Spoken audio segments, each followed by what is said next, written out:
G'day and welcome to this week's video. My name is Ashley Rowan. I'm a financial advisor here with Consortium Private Wealth. In today's video, we're going to be discussing the low income healthcare card, and in particular, we'll have a look at the eligibility criteria and some of the benefits associated with that particular concession card. To be eligible, we need to apply through Centrelink to qualify for the card, and what Centrelink will do will run an income test based on 8 weeks worth of income in the lead up to your application. Now, your income is your gross income, so before tax income, and to qualify you need to be under, and this is sort of based on your personal situation, but you need to be under, for a couple combined with no children, so no dependent children, your weekly income needs to be below $1,166 per week. Now, for a single person with no dependent children, your income levels need to be below $680. Now, for those with dependent children, your income thresholds go up a little bit. However, refer to Centrelink's website for further details, as it sort of covers some varying sort of situations there. Now, as I mentioned, to qualify for the concession card, Centrelink will need to know about your assessable income.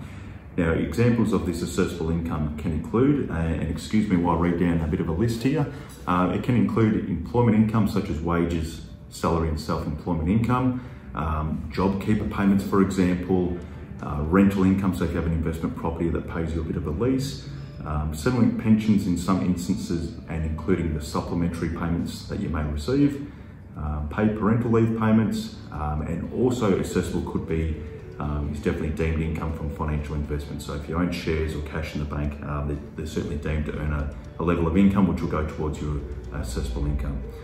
Your superannuation funds, whilst they're in accumulation phase, may be exempt from them deeming criteria. However, if you have a superannuation account in pension phase, the balance should be deemed to earn a level of income as well. So those are just a number of the assessable income streams that may be assessed when determining your eligibility criteria.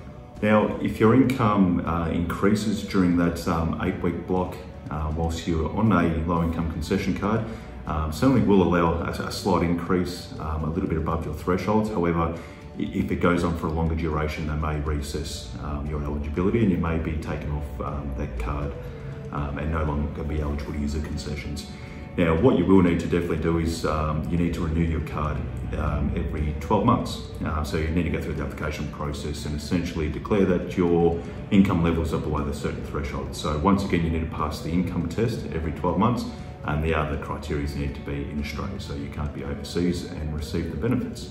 Now, speaking of the benefits, the main reason why we apply for these concession cards is the concessions in particular.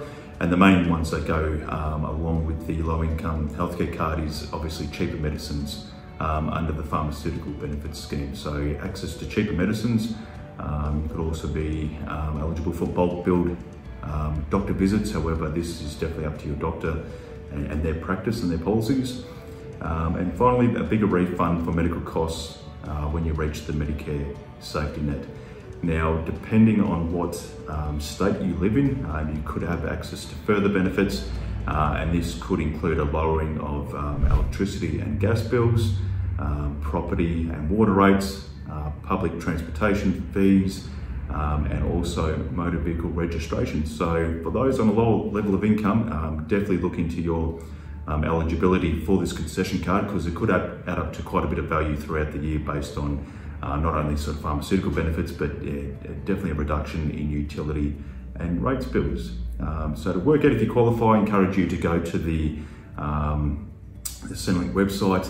It's a good resource. They'll go through the eligibility criteria and link you through to the application pages themselves. They will definitely encourage you to establish a MyGov account and apply online. It's very effective way of going about Centrelink applications. Sort of takes you away from the old paper-based applications of the past. So to work out if you're eligible for the concession card, have a look online.